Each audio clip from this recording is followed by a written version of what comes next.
So there is kind of a game-breaking bug right now for Tracer. If you stick a target with your pulse bomb, it does no damage to yourself, but kills the target. However, if you throw a pulse bomb and it hits the floor, and it does not stick a target, that will do self-damage. So yeah, that means stick your pulse bombs, Tracers, and yeah, take advantage of it while you can. All right, nothing against Sojourn, but let's do it on Sojourn this time. Right on the target, no self-damage. I don't know if Doom is broken, but his changes are just not fun to play into. So we're gonna go over his changes soon. I'm just greeting everybody because it's been about a week since I've been back. But hopefully you guys have been doing good, and this season has been good for you guys.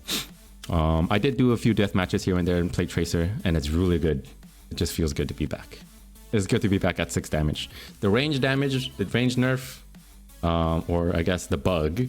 We'll talk about that later. All right, we'll talk about it when we go over through the entire list. So first of all, what's on schedule today is we're gonna go over the list of all the changes, everything that's new. So there was something weird about control. From my recollection, what would happen is that overtime, right? Overtime and control was kind of wonky, where sometimes it would just flip from 99% to like a win or a loss on the next to the next round instantly, right? And it wouldn't go into overtime.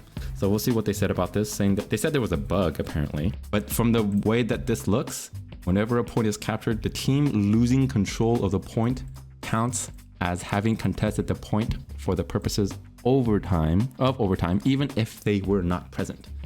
So this is the change that is basically being brought back. So they're saying, right, if the person losing the point to the 99%, even if overtime is not meant to happen, it's going to happen no matter what now, right? Because before in Overwatch 2, I think before season 2, you would have to be like right on the point and then having it turn over in order for it to be overtime. But if that no longer happens, it's gonna be overtime anyway. So regardless of the situation, there will be an overtime, is what they're saying. There are a lot of times when people ask me like, how come it just automatically turns over and we just lose the round or we win the round instantly? There's not going to be any more of that. It's just going to go overtime instantly if you're at 99 and you regain the control. So season 2 competitive play. Oh gosh, I've been hearing a lot of things about the balance changes and all that, or at least the changes in like rankings. I'm not entirely sure. I haven't seen much change of my own. Last time I remember, I was what was it? Diamond 2? What was season 2? I was Diamond 2. Okay. Yeah, I've had some people say that they ended at like a certain rank and then it changed after. I don't know why. I don't know how that happened, but yeah, I ended Diamond 2 and then I have Diamond 2. So nothing changed for me. You have touched Master GM in Overwatch 2 already at some point? Not yet. I haven't played enough. I have not played enough, but I will be playing a lot this season. So we'll see where I get to. I'm probably going to get 2 Masters this season. I've been taking a lot of vacation and stuff since it's the season. As in like Christmas, Thanksgiving, going back to Oregon, taking vacation, all that kind of stuff. So I'm not going to be doing that a lot this upcoming season, as in season 2 Overwatch. So I'm going to have a lot more time to grind. Yeah, I was facing Master and Diamond matches for sure. Now, the damage hero passive. This is where we get towards the actual changes. No longer provides a movement speed bonus on kill or on elimination. And the reload speed bonus increased from 25 to 35. I really like this because as a Tracer main, it's horrible whenever you get a pick from a random elimination. Let's just say you poke a Reinhardt or you poke, like, let's say a Sojourn, right? And then all of a sudden you change targets to a Zen in the back line, but then the Sojourn on the enemy team dies and you get eliminations, or you get an elimination participation and your speed just goes, you go crazy for like 30%, right? And then your aim just goes like, because you're moving faster, right? I hate that. Like, why would you do that? It doesn't make any sense. I feel like if it's a killing blow, sure. But this is just based off of eliminations. So that means Tracer benefits from this a lot. Meaning you're not going to have these random bursts of movement and your aim is going to be a lot more consistent. That's huge. I really, really enjoy that. Movement speed, I could do without. So Ramattra is the new hero tank Been hearing a lot of mixed feelings about him. He did seem very, very strong on paper, but I think there's a lot more to him. There's a lot more counters to him than there actually are benefits, and he just doesn't have a lot of movement speed. He's really slow and clunky, and I think in Overwatch 2 everything is based off of speed. So let's take a look at his Omnic form. He fires a stream of projectiles in a fixed pattern. Secondary, he creates a berry at a targeted location. We'll go over everything here. We're going to the training room for a little bit after we go through this. We'll test them out, talk about them, and then yeah. But Nemesis form, transform into Nemesis form, charging attacks and gaining bonus armor. So this is like when you can punch people, like Doomfist.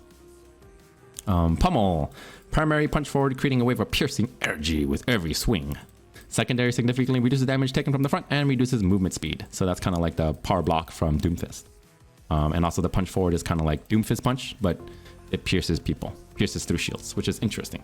Seems overpowered, but in reality, it's only good against those who have shields, aka Sigma or Reinhardt. Ravenous Vortex, fire a nanoball, explodes and hits the ground, spreading a damaging field. Affected enemies are slowed and pulled downward. Really good against flying targets, aka Echo, Pharah, Guardian Angeling Mercies. Not really good at slowing down like people who can move really fast, because if it's Tracer, you can just blink out of it. If you're Genji, you can just dash out of it. If you're Ball, you can roll out of it, right? It's only for those who don't really have a lot of movement speed, but it doesn't really hurt people too much because you can just use it. You can just move out of it. Easy, right? So, Annihilation. Enter Nemesis form and create an energy swarm surrounding yourself. The swarm will lash out towards any nearby enemies, dealing damage and pausing the duration when damage is dealt. So, let's go through this. How's it going, Snacks? Yes, Tracer is back. It is great to have Tracer back, dude. All right, so his main primary fire, it has no drop-off damage. Okay, this is actually something that could be really annoying, because look how much damage it does. Like, if you're pretty good with his projectile, like, it's easy to be dodged, yeah, for sure. But it's like, just getting hit with this the entire game is just super annoying. You know what I mean? He does a lot of damage from a tank. And I feel like this is probably going to be the most annoying part. This is going to be the most annoying part for him. Not any of his abilities. It's the fact that he can just do this. It is slow. It is slow. But look, he can just like literally just like... He can just do this the entire time and you can just hit people. Right? You're just going to have things just hitting your face the entire time. And it's just it's almost like it's super spammy. And I think this is going to go really good with Sojourn. This is actually good for Sojourn. When we talk about her change, right? She has been changed, obviously. Hint, hint, she can no longer one-shot people from 200 HP to 0. But the thing is, people are not going to be at 200 HP majority of the time because of Ramattra. He's just going to be doing this the whole time. He's just going to be doing this. People are going to be really, like, at least they're not going to be full. So, I think that's just going to be really annoying. But also, you can throw a shield wherever you want. You can toggle it, right? Right here, maybe you want it here or on top. Doesn't matter. So, basically, it's like a Rista shield. And it only has 1,000 and stays for like 3 or 4 seconds. So it's actually pretty decent. It's decent. I think that's an okay change, or that's an okay ability. It's good for you to be able to like push through and then you can just, you know, move. He doesn't have the ability to speed his team though, right? So I think speed with Ramattra is going to be really, really good, aka Lucio with him. Lucio with Ramattra is going to be really nice. So let's talk about his E ability that slows people down. It does damage. His E ability is a, what was it? It is a Ravenous Vortex. It does damage over time and also slows them down. It's not very strong, honestly. I don't think it's going to do much. It's not going to do much. Even if it's a Pharah flying in the air, again, if you throw it and she's flying in the air, she can just use her grenade and she can push herself out of it.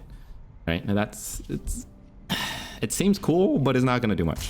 I don't think it has a really good use at all. It's pretty useless, personally. It's kind of anticlimactic. I don't care too much. But you have his punch ability, right? You can punch through people. Does quite a bit of damage, actually. And this one actually does have a pretty decent range, right? 10-meter range. And it goes through shields. So that's really strong. And he can also block at the same time, reduce damage. And he can hold it for as long as he wants. Now this is actually going to be really good with his ultimate, because his ultimate basically it's like a dot. It's like a damage over time for everybody that's near him, and it's going to be insane if he uses it with his blocks. Because if somebody is within range, he can just hold his arms up like this. Literally, he could just do this all day, and he can block damage for his team. He's just gonna be a pain in the ass.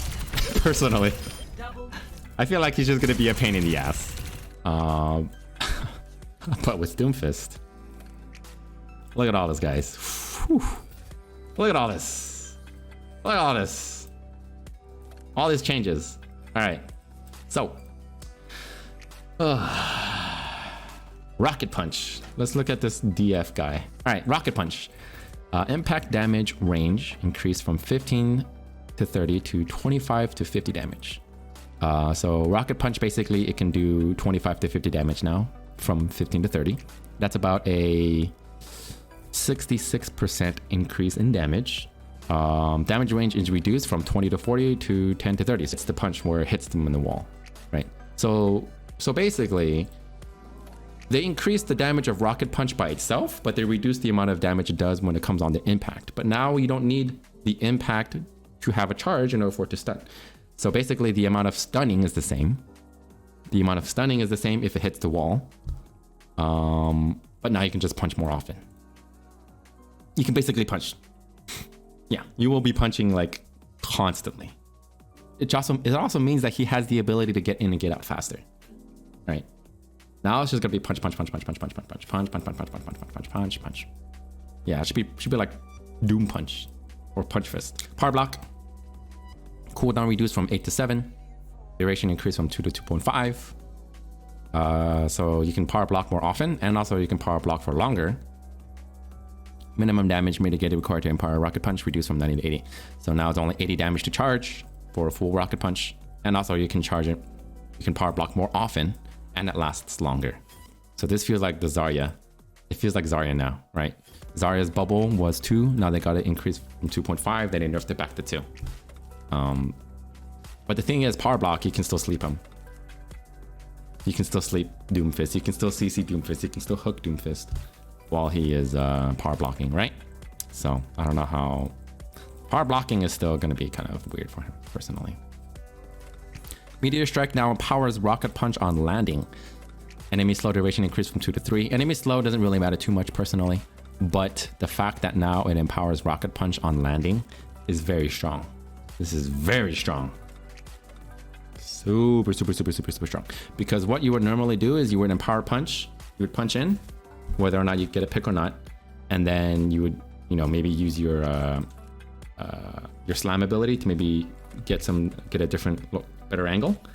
Or you can punch in and then you can ult, right? But the thing is, if you punched in and then ulted right away, when you come down, you will not have your Rocket Punch charged, right? So this actually really helps Doomfist in regards to openers with his Meteor Strike. Because what happens if you use your Power Punch to get in and then you use your Meteor Strike and you come down, you don't have an opportunity to use your Rocket Punch for actual damage. So this is actually his best buff, I think. This is his biggest buff, personally. So now his momentum is just like off the charts. He's just going to be even more annoying to deal with. And also he does more damage. Temporary health gain per target with abilities increased from 30 to 40 health. So he also has more survivability. More survivability, more punching, more damage, more charging on his punch after his ult. So he's gonna, yeah, I think he's gonna be a little crazy. I think the meta is going to be, well, we don't know about any changes to the other heroes yet, but it's probably going to be Doom. Hog is going to be really strong still, personally. And I think Orisa might play a part in this. Both can work, honestly, but I think Hog will be the better counter. JunkerQueen, torso and head hit volume size increased by 12%. She was kind of hard to hit, actually. Her hitbox was kind of small, to be honest, so they're increasing her head and her torso hitbox by 12%. I don't know why they did that, to be honest. I don't think this is kind of a nerf. This is a nerf. But for Rampage, wound duration reduced from 5 to 4.5 seconds. Ultimate cost reduced by 10. 0.5 seconds doesn't make a difference. Ultimate cost reduction by 10%. That's big. All right, that means you can do it 10% more. Commanding shout. Cooldown reduced from 15 to 14. 1 second. More tempo-y. Adrenaline Rush, passive healing multiplier increase from 1 to 1.25 by healing once. So she's just going to be like a Brig, right? She's like an actual Brig tank. She's still going to get outclassed by all the other tanks. She's still outclassed by Hog. She's still outclassed by Doomfist. Yeah, the hitbox is a giga nerf. 12%, dude. 12%. I don't know why they did this. This is really weird. Why nerf her? She's not that good. Exactly. Like, why even nerf? Why do you even have this here? Like, what's the point of this? There's no point. Just keep everything else cool. Keep all this fine. What's with this? I don't get it. All right, for Bastion, configuration artillery.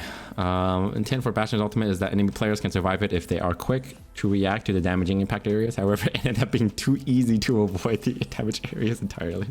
True. True. Yeah, it's very hard to get a pick with this. Delay before projectile drops reduced from 1 to 0.6 seconds. That's pretty fast. Half a second. Yeah, basically almost half a second and a little bit more to dodge it. Explosion damage reduced from 300 to 250. Still pretty decent. You'll still one shot if it hits. No longer deals explosion damage to yourself, so you can let it on yourself if people are on you. Minimum delay between placing shots reduced by 20%, so you can spam it faster.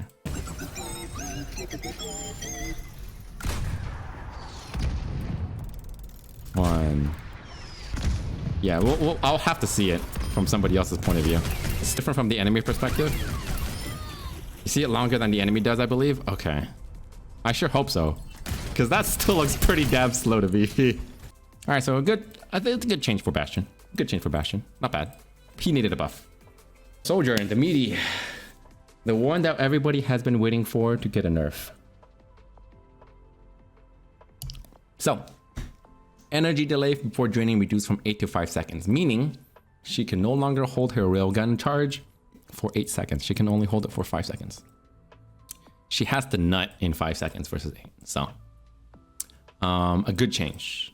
Very good change. Increases the skill ceiling and makes it so that you don't just like hold on to it. You hold on to it, wait until somebody pops their head out, and then you just nuke them, right? So this is a big change that everybody wanted. This is the one that everybody wanted. Secondary fire, which is her railgun. Fall off starting range reduced from 70 to 40 meters. So 70 meters is hella long. It's super, super, super, super. Almost like freaking Widow range. But now it got reduced from 40. So now this makes it, I feel like Widow is kind of back in the game because Widow can't just get deleted by Sojourn from halfway across the map anymore. Widow can actually now delete Sojourn from halfway across the map without worrying. Because now before, if you were Widow and you were picking Sojourn, you're standing still, Sojourn could just, boop, just like knock you out. Right? Sojourn was just a better Widow. Now I feel like Widow can deal with Sojourn from far away now. She's going to be actually a good pick against her. It's huge. But now the secondary fire critical damage multiplier reduced from 2 to 1.5. You can no longer headshot people from 200 to 0. Right? You can no longer 200 to 0 anybody anymore. But is that really considered a nerf? It is a nerf. It is a nerf still. But the idea is people are not going to be at 200 health all the time. Right? There's going to be people taking a lot of chip damage. And that's kind of like where Ramattra comes in. Okay. This is why I feel like Ramattra is going to be really good with Sojourn. Because Ramattra is all about AoE and like pick damage. Right?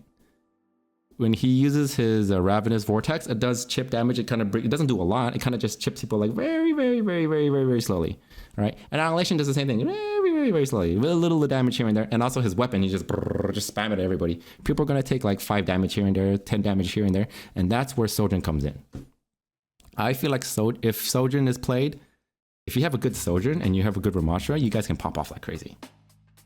Because even though now you've taken away the 200 to 0 from Sojourn, now it's 195 to 0. All you have to do is get people to 195.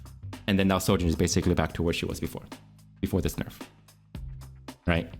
And that's who does that. So Ramattra does that. Ramattra is perfect for getting everybody to less than 100%. So if you have a good Sojourn and a good Ramattra together, it's basically like Overwatch. It's like season 1 all over again. People are still going to complain about Sojourn. So yes, this is a nerf. But if you're playing Ramattra, it's like as if she's no longer nerfed. So if you're looking to play Sojourn the way that she was in season 1, just have a Ramattra on your team. And sorry for giving that you know, giving that tip. But yeah, Sojourn is not going to be a totally different hero than she was in season 1 for sure. It's about the same.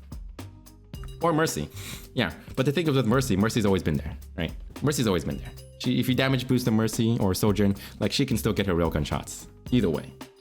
With or without a Mercy. But now with a Mercy, yeah, Mercy is a little bit more meta now because of Sojourn. With her nerf, I guess. So. You've been saying that this has been overall buff to Sojourn. Yeah, she gets more railguns. She gets more railgun shots. She can charge it faster with her ult. It depends on how you play Sojourn. If you play Sojourn from like halfway across the map and you just railgun people from like Widow range, this is a big nerf to you. However, if you're playing Sojourn like mid to close range, this is a big buff to you. And that's kind of like the same thing with Tracer, right? When people are talking about Tracer with their fall off damage, right? If you played her at mid range, she was really strong because then, well, she can shoot people or she can one shot or she can one click people from mid range. But if you normally played her close range, that range fall off bug didn't really matter to you. Bug. We'll talk about that later.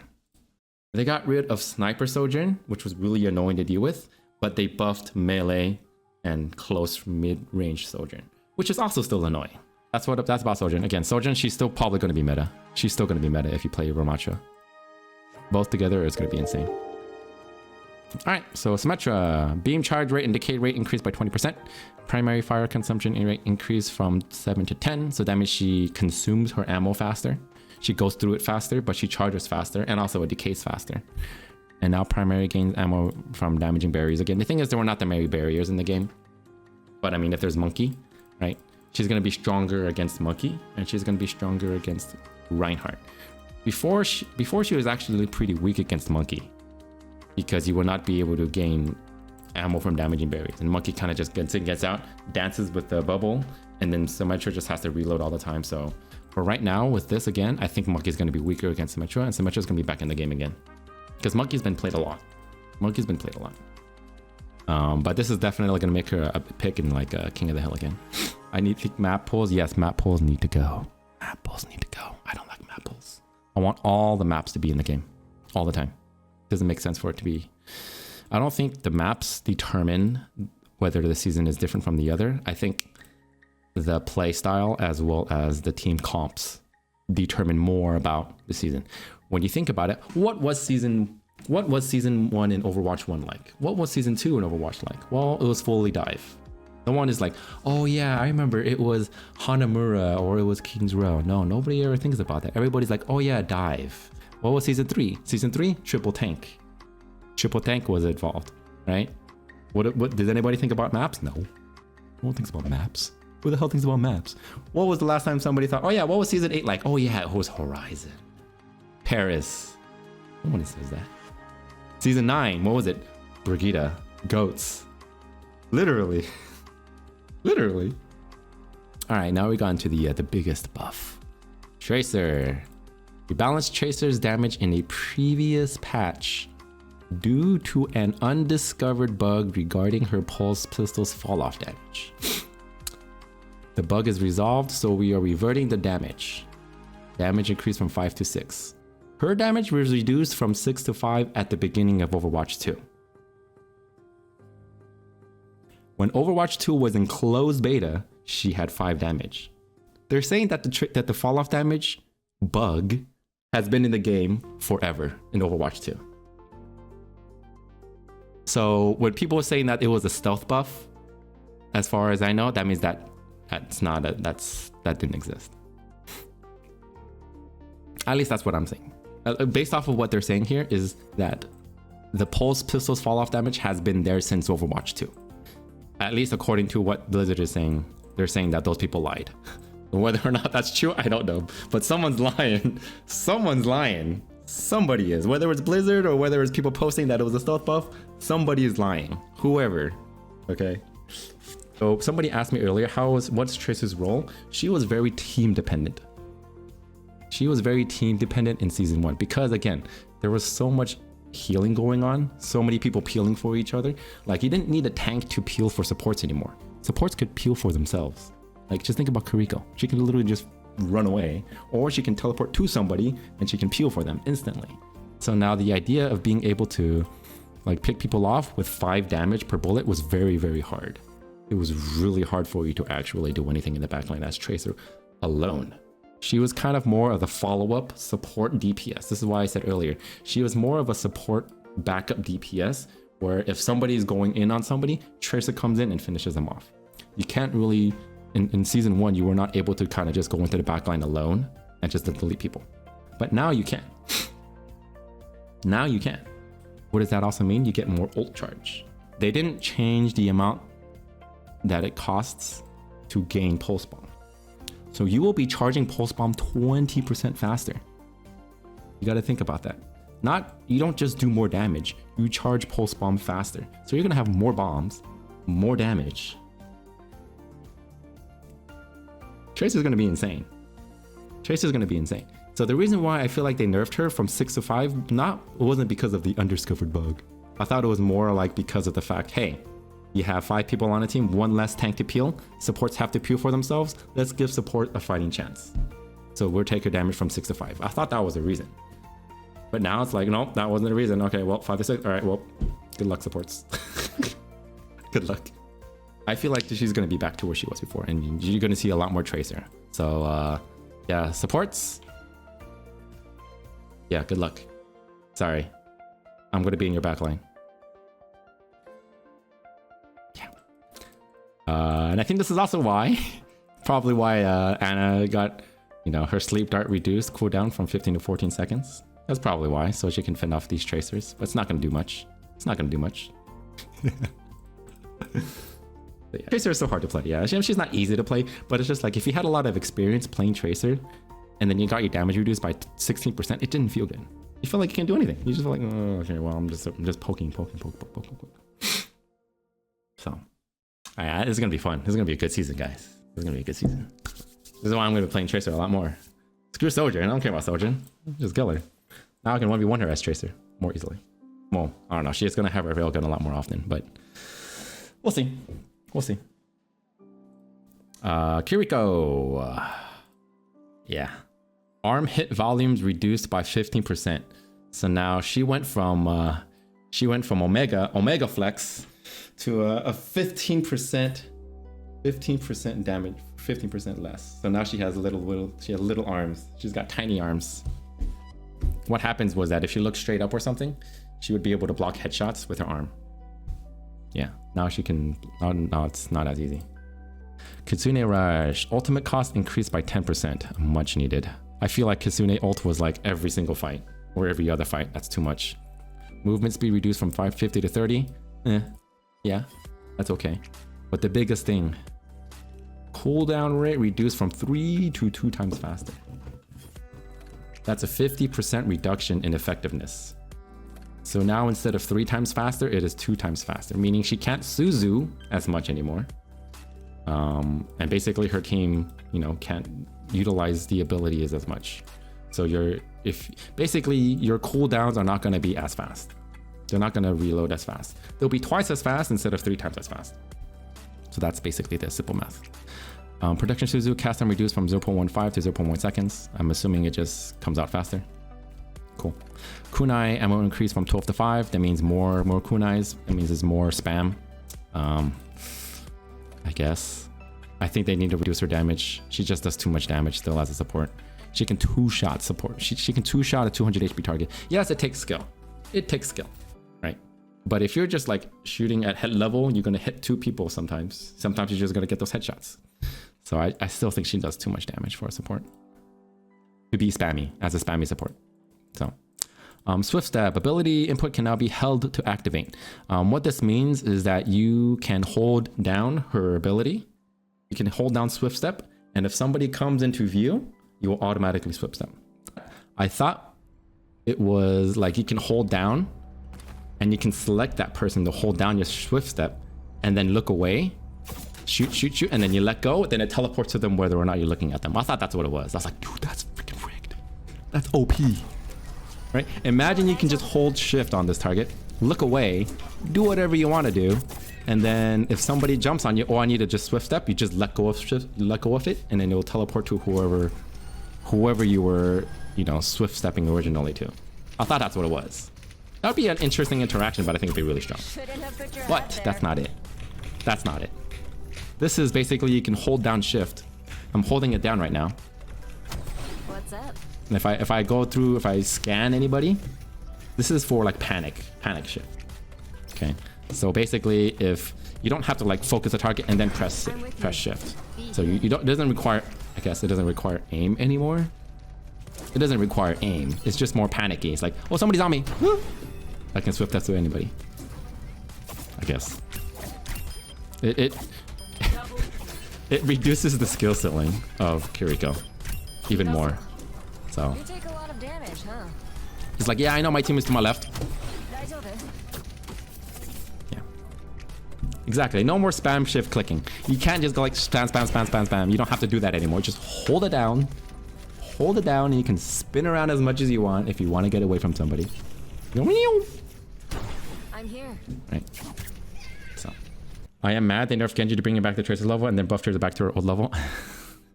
Yeah. Yep. Well, how do you think Tracer felt? How do you think Tracer felt? Huh? Tracer got nerfed, but Genji didn't get nerfed. Tracer got nerfed from 6 to 5, but Genji stayed the same for an entire season. Genji didn't get nerfed. Why nerf Tracer and not Genji? Now you guys get the same treatment that Tracer got. Alright, Mercy. Developer comments. This is a change that will enable Mercy to better defend herself or even go on the offensive at times. Yeah. In 5v5, these situations occur much more often. Weapon swap time reduced from 0.5 to 0.35 seconds. Yeah, so you can swap to your pistol faster, guys. Yeah. And you have ammo increase from 20 to 25. Yeah. Cool. Yeah. Use your staff for the battle staff and whack people much better. Yeah. Use it as a baseball bat. Turn your Codacious staff into a bat. And if you swing at somebody, it does 100 damage and knocks them halfway across the map. That's what you should do. It knocks them back like, 50 meters. That's what you should do. Yeah, you guys are going to hate Tracer even more so. Tracer is going to be insane. She's going to be nutty. Overall, what I think Tracer is going to be pretty meta. Sojourn is still going to be meta. But Widow is going to be able to have some counterplay against Sojourn now. I think Sojourn is going to be a good pick, and then Widow is going to be a good counter pick to her, as well as Tracer. Symmetra can be played. She's going to be stronger. She's just going to be played a little bit more often. That's my prediction. That's pretty much it. Hit scan, it's about the same. Hit scans are not going to be big according to these changes. Ramattra may or may not be, it depends. If you have a Ramattra and also a Sojourn, that's going to be a very, very strong duo. Very strong duo because of her change. But Ramattra with all the other hit scan and DPS doesn't matter too much. Maybe she's good with He's actually going to be good with Tracer, right? Because Ramattra does chip damage, Tracer can come in, finish them off. So Ramattra with Tracer is going to be strong, Ramattra with Sojourn is going to be strong. So Ramattra, Tracer, Sojourn is going to be a good pick. Doomfist is probably going to be more picked than anything else. Doomfist is going to be insane. Hog is going to be a good counter to Doomfist. And then if you play Hog, then it's going to be Orisa that counters Hog. So Hog, Orisa, Doomfist, maybe some Ramattra here and there. Imagine the poster girl being bad for the entire first season of the game. Yeah, I couldn't either. I mean, she wasn't bad. Tracer wasn't that bad. She was just harder to play. She was just more team oriented, like I said. But now you can solo the backline as Tracer. You can now solo the backline as Tracer. It's going to be fun. So we'll do that. Kiriko's still strong. Kiriko's still strong. Her ultimate does hurt. It does hurt to have everything like nerfed, but I still think her ult is still going to be insanely strong. The utility is still there, but it's just bumped down a little bit. And I think now I think she's still going to be the must pick. The ultimate is just still too good. This is still too good. The way that it works, it's the only one that reduces the cooldowns of your team. Like, if everybody can use it, your team is just gonna, you're just gonna roll to them either way. Support wise, again, supports, they didn't really get a huge change. Supports got kind of nerfed. Again, season 2, it's gonna be worse for support. I feel like it's gonna be the hardest to climb on. Unless you play Kiriko. If you don't play Kiriko, it's gonna be very difficult for you to climb. Because Kiriko counters Tracer. not counters, but she is very good against Tracer. She has a one-shot ability. If you're less than 120 HPS Tracer, you have to watch out for her darts. Her darts are just going to delete you instantly. So if you don't have a Kiriko on your team, good luck against Tracer. But if you have a Kiriko on your team, Tracer is going to be... You can still deal with Tracer. But I think this is why I think Kiriko is still a must pick against Tracers. Because Tracer is going to be rampant now. The only person that could really stop a Tracer in their tracks is Kiriko. Anna takes a lot of skill to do it. Mercy, good luck.